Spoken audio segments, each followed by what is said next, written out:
안녕하세요. 오스타드입니다. 시즌 중간 올스타전이 있어야 할 시기 4개국 친선대회가 있었습니다. 북미의 하키 팬들만이 아닌 전 세계 NH 팬들이 모두 관심 있게 지켜보는 대회인 것이 분명합니다. 제가 지내는 캐나다에서도 스포츠 채널만이 아닌 일반 공중파 채널에서도 대회에 관련 뉴스를 다루고 있습니다.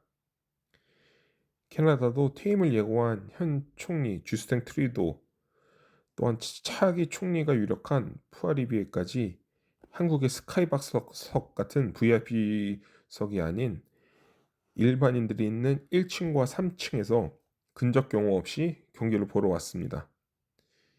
미국 팀 단장인 빌 게리는 트럼프 신임 대통령이 결승전에 와주면 좋겠다라고 인터뷰까지 했죠. 비록 탈락했지만 핀란드와 스웨덴에서도 또한 참가를 하지 못했지만 체코와 내년 출전 금지가 해결되길 바라는 러시아까지 모두들 관심 있게 보며 내년 올림픽에 대한 준비를 하고 있을 것으로 생각됩니다. 우선은 각 팀 로스터 구성인데 누가 어느 팀에 있고 뭐 얼마나 포인트를 기록하고 있고 어떻게 해왔고 굳이 이런 것까지 거론할 필요는 없을 것 같습니다. 대부분 스타 선수들이고 그저 그들의 로스터 구성이 몇 년도에 어느 위치에서 드래프트 됐고 또한 현재 얼마를 받고 있나로 로스터 해석을 해봤습니다. 그 평균 값을 내봤고요. 내년 올림픽에 늘어날 로스터 두 자리와 부상자 내지 부진으로 참석하지 못할 선수들을 거론해 보도록 하겠습니다. 참고로 내년 이후 연장 계약을 미리 맺어놓은 선수들이 일부 있어 그것을 미리 반영해 놓은 것임을 알려드립니다. 핀란드는 1억 964만 달러의 셀러리 캡을 기록합니다. 선수 1인당 476만 달러 수준이고요.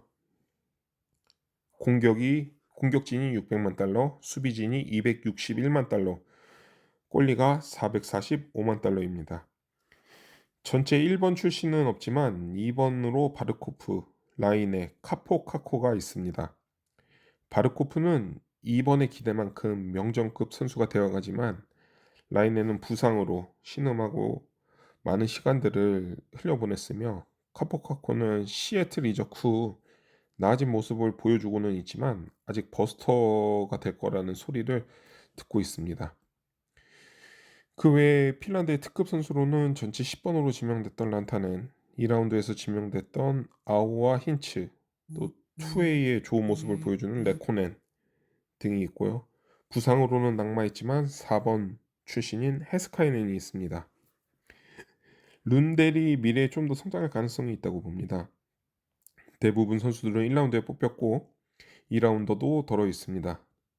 꼴리는 2라운드 출신 우코페카 루코는 현 리그 탑10급으로 평가받는 4라운드 출신의 사로스가 있습니다.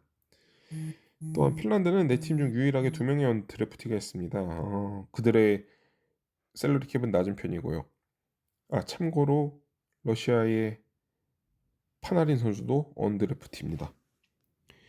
올림픽 때 추가 내지 변경될 만한 선수들로는 우선 대회 전 대표 명단에 있었으나 부상으로 낙마한 3명의 선수, 토론토의 하칸파, 달라스의 헤스카이넨, 필라델피아의 리스톨라이넨이 있습니다. 아마 이 선수들이 참가했다면 캡은 1억 1,500만 달러 수준이 됐었을 거라 생각합니다. 공격진에선 내년 모습에 따라 드래프트 당시 전체 3번으로 뽑혔던 코카니엠이 2022년 내슈빌의 1라운드 17번 요아킴 캐멀, 2022년 위니페그의 1라운더 30번 스케이트가 정말 좋다고 평가를 받는 브랜드 램버트 등을 기대할 수 있을 것 같습니다. 핀란드 자국 리그에서도 분명히 좋은 선수들이 있을 겁니다. 그 선수들이 참가할 수도 있고요. 하지만 그 데이터를 어설프게 찾아서 보여드리는 것보다는 그냥 이렇게 거론만 하고 넘어가는 것으로 마치겠습니다. 다음은 스웨덴입니다. 아마도 러시아가 로스터를 꾸렸다면 약 1억 5천만 달러 정도의 로스터를 구성했을 겁니다. 말씀드린 러시아보다 약간 많기는 하지만 캐나다보다는 작은 그 사이에 캡을 기록하는 선수들로 로스터를 구성합니다. 총액 1억 5,093만 달러입니다. 선수 1인당 656만 달러 수준이고요. 공격이 674만 달러, 수비가 757만 달러로 수비만 보면 캐나다보다 높은 셀러리 캡을 기록하고 있습니다. 아무래도 에릭 카르손과 라스무스 달린이 많이 올린 수치인 것 같습니다. 헤드만이 현재 778만 5천 달러를 받고 있는데 내년 계약 갱신을 고작 11만 5천 달러 오른 800만 달러로 재계약을 하며 템파에 충성심을 보였는데 그게 아니라 보통 시가에 맞게 1,000만 달러 이상씩을 받았다면 더 올랐을 겁니다. 스웨덴의 전체 1번 출신은 2018년 버팔로에 뽑혔던 라스무스 달린이 있습니다. 그 외에도 헤드만, 린드홀름, 페테르손, 루카스 레이몽, 레오 카르손 등 탑 5로 뽑혀서 기대만큼 성장해줬고 레이몽과 카르손은 성장해 가고 있습니다. 그 외 1라운드 선수들은 토론토의 슈퍼스타 윌리엄 닐랜더 또 에릭 카르손을 필두로 기대에 걸맞게 활약하고 있고요. 상위 라운드가 아니어도 아드비르선, 에크홀름, 포르슬링 그리고 6라운드 162번으로 대박을 터뜨린 뉴저지의 브라트까지 좋은 선수들이 포진하고 있습니다. 꼴리진도 뭐 최고라고 할 수는 없지만 그래도 세네 번째 갈 만큼 탄탄합니다. 마크 스트롬이 부상으로 낙마하고 필라델피아의 에르손이 왔지만 울마르크와 구스탑손만으로도 캐나다 꼴리진보다 낫다고 할 수 있을 겁니다. 구스타프손은 내년에 플레리가 은퇴하게 된다면 미네소타의 첫 번째 골리가 될 것이고요. 또한 아직 성장치가 남아있다는 평가를 받습니다. 올림픽 때 추가 내지 변경될 만한 선수로는 골리의 마크 스트럼, 미네소타의 1라운더이며 항상 골리 유망주 랭킹 3위 안에 들었던 예스퍼 발스테드도 내년 깜짝 활약을 보여준다면 기대할 만합니다. 공격은 부상으로 빠졌던 윌리엄 카르손, 작년과 올해 약팀 산호세에서 꽤 좋은 모습을 보여주고 있고 그 흐름을 이어나가고 있어 아마 3라인 보조 득점 자원으로도 선발이 가능한 에클룬드, 치킨 라인에 들어갈 만한 같은 산호세의 제틀룬드, 몬트리올의 밀 하이먼, 플로리다의 보크비스트 등이 아마 4라인의 빈자리를 노릴 겁니다. 수비는 지금 수비만으로도 부족함이 없지만 뭐 로스터가 늘어나지 않고 또한 부상을 생각한다면 워싱턴의 산딘, 밴쿠버의 마쿠스 페텔손, 디트로이의 에드빈슨 그리고 내년 디트로이트로 올 월드 챔피언십 베스트 5에 2년 연속 뽑혔던 산딘 펠리카 등의 자원들도 깊이를 보여주고 있습니다. 골리는 울마크, 마크 스트롬, 구스타프손이 뭐 원투 쓰리를 맡고 있어 한 명이 빠져서 원투만 된다고 하더라도 큰 변화는 없을 겁니다. 어차피 그런 경우에 3번 골리를 쓸 일은 없을 테니까요. 다음은 미국입니다.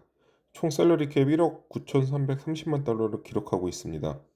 공격은 캐나다보다 낮은 편이지만 수비와 골리의 셀러리 캡 규모는 캐나다보다 높습니다. 미국은 좀 특이하게 내셔널 팀 디벨롭먼트 시스템 출신인가 고교리그 출신인가 다른 USHL 출신인가를 표시를 해놨습니다. 2010년 밴쿠버 올림픽에서 연장 혈투 끝에 준우승에 머물렀던 미국이기도 했지만 2016년 월드컵에서는 3전 전패로 탈락했었습니다. 그 사이 미국의 18세, 20세 팀은 해당 대회에서 꾸준히 좋은 성적을 내며 많은 좋은 선수들을 배출해냈습니다. 그리고 그들 중 상당수가 현재 국대 로스터에 위치해 있고 2016년과 현재의 미국 선수들의 그 리그에서의 위상을 보면 적지 않은 차이가 있습니다. 미국의 NTDP 시스템은 17세가 되는 미국 유망주들은 청소년 국가대표라는 이름으로 NTDP에 선발되어 디트로이트가 있는 미시간주의 사립학교에 다니며 하숙을 하고 훈련을 받습니다. 또한 17세, 18세 국내외 대회에도 참가하며 17세 팀부터 성인팀까지 이어지는 전술과 스타일, 시스템에 기반한 하키를 섭렵하고 있고 그 결과가 이번 대표팀에 나오고 있다고 생각을 합니다.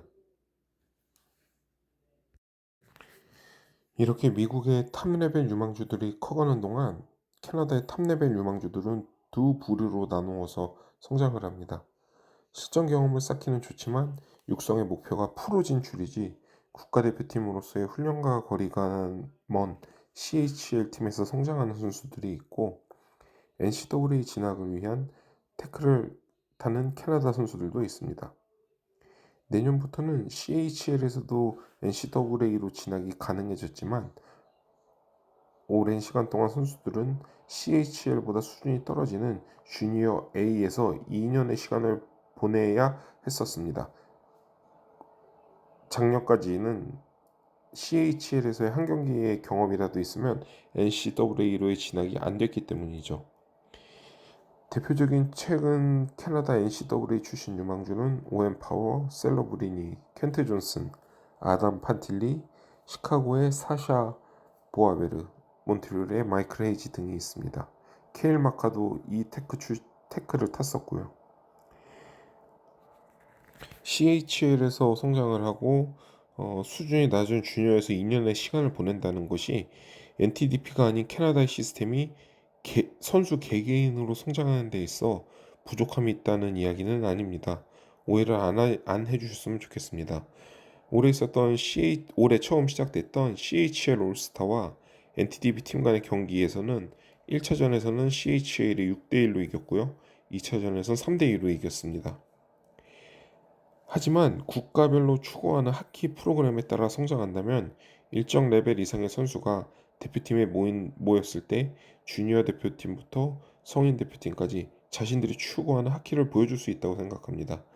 핀란드도 몇 년 전부터 이런 협회에서 운영하는 청소년 대표팀 시스템 덕분에 최근에 좋은 선수들이 많이 있는 걸 보면은 국대 하키 한정에 있어서는 이 시스템이 맞지 않나 생각을 합니다. 다시 말씀드리지만 좋은 하키를 하냐 못하느냐, 훌륭한 선수를 배출하냐 못하느냐 이야기는 아닙니다. 강한 국가대표팀에 대한 이야기입니다. 분명 확실히 캐나다에서도 좋은 선수들이 미국 이상으로 배출돼 왔고 배출되고 있습니다. 자, 그런 NTDP 선수들이 그 부상으로 로스터로 왔다 갔다 하고 하는 키뉴즈를 포함하여 24명의 소집 명단 중 16명, 66%에 이릅니다. 20대 선수로 한정하자면은 17명 중 15명, 88%가 NTDP 출신입니다.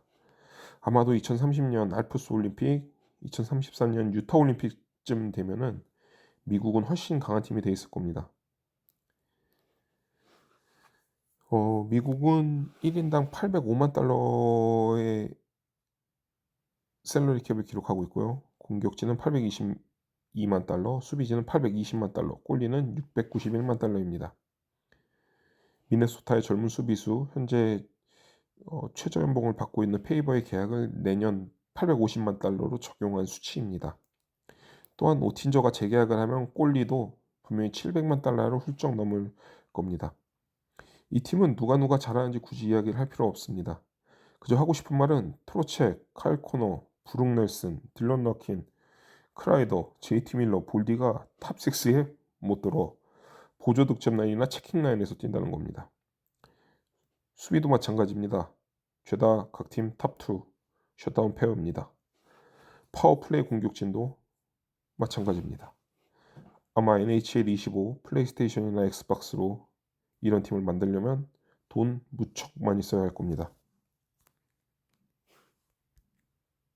골리는 현재 최고 레벨 헬러벅이 있고요. 아직도 성장치가 남아있는 오틴저. 계약 문제로 올해 부진한 모습을 보이는 스웨이먼이 있지만 헬러벅 하나로도 충분히 최고입니다.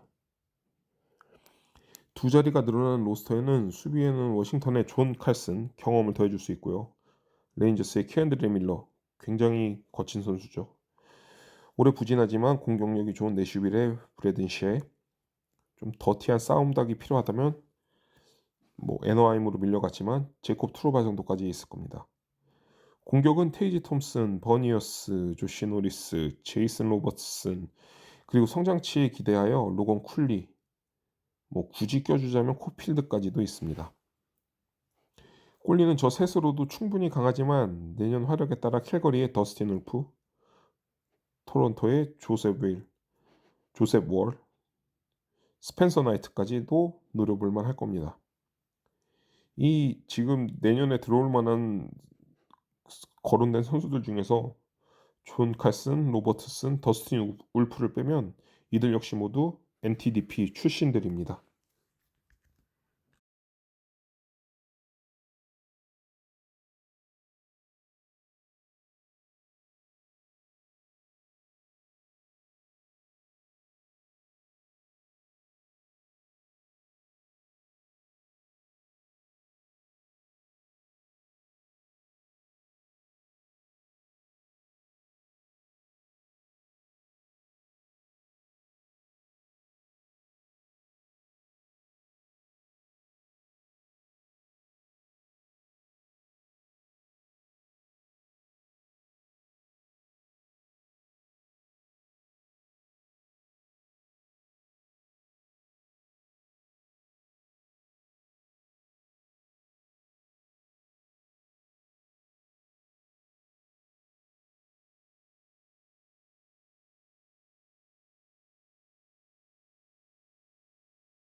그런 데서 오는 차이가 캐나다 꼴리의 풀을 얕게 만든 게 아닌가 생각을 합니다.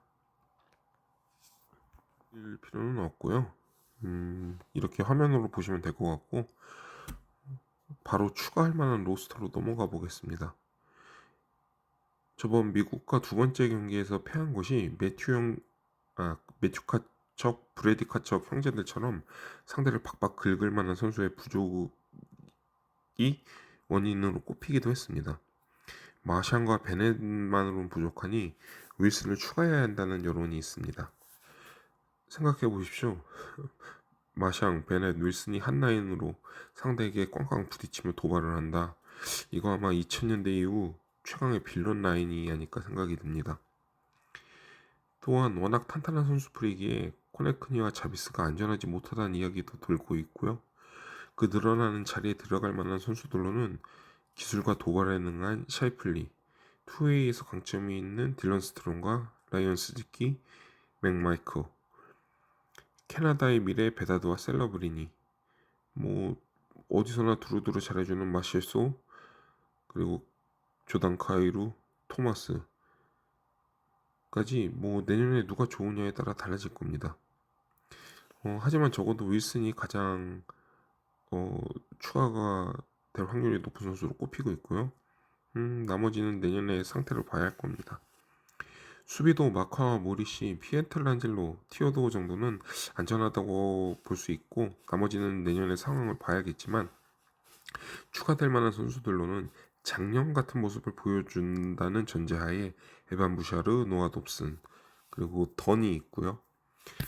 맥켄지 유거나 부상이 없는 토마스 샤보 그리고 성장치에 따라 오웬 파워나 케이든 걸리 그리고 좀 빌런까지 또 분위기 메이커의 빌런까지도 필요하다면은 토론토의 테너브까지 후보군에 넣을 수 있을 것 같습니다. NHL은 얼마 전 대회 시작 전이죠. 2028년 월드컵을 시작으로 2년마다 올림픽과 월드컵이 개최되도록 하겠다 했습니다. 핀란드로 로스터에 짜는 것에 어려움이 있었고요, 이번에. 또 9년 전에는 유럽 선발과 23세 팀이라는 조금 말도 안 되는 국가대항전이라는 데서 말도 안 되는 팀으로 대회를 만들었는데 분명 NHL과 AHL만으로는 8개 팀이 쉽지 않을 겁니다. 뭐 물론 방법은 찾겠죠. 그 2016년 이후 두 번의 올림픽에서 NHL이 참가하지를 못했고 9년 만에 열린 이 대회에서 팬들은 뭐 당연하고요. 선수들과 코칭 스태프까지 그리고 또 일부 정치인들까지 국가대항전에 대한 갈망이 있었음을 보여주고 있습니다. 러시아는 2026년까지 국제대회 출전이 IIHF에 의해 금지되어 있지만 혹시라도 1년 뒤 세계 정세가 어떻게 흘러갈지도 모르니 잘 해결되어 러시아까지 내년 밀라노 올림픽에 나오게 된다면 내년 대회는 더욱 치열하고 이번 포 네이션스 페이스 오프보다 더욱 치열하고 수준 높은 경기가 될 것입니다. 짧지 않은 영상 시간 내주셔서 시청해 주셔서 감사하고요. 다음에 좀 더 나은 비디오로 찾아뵙도록 하겠습니다. 감사합니다.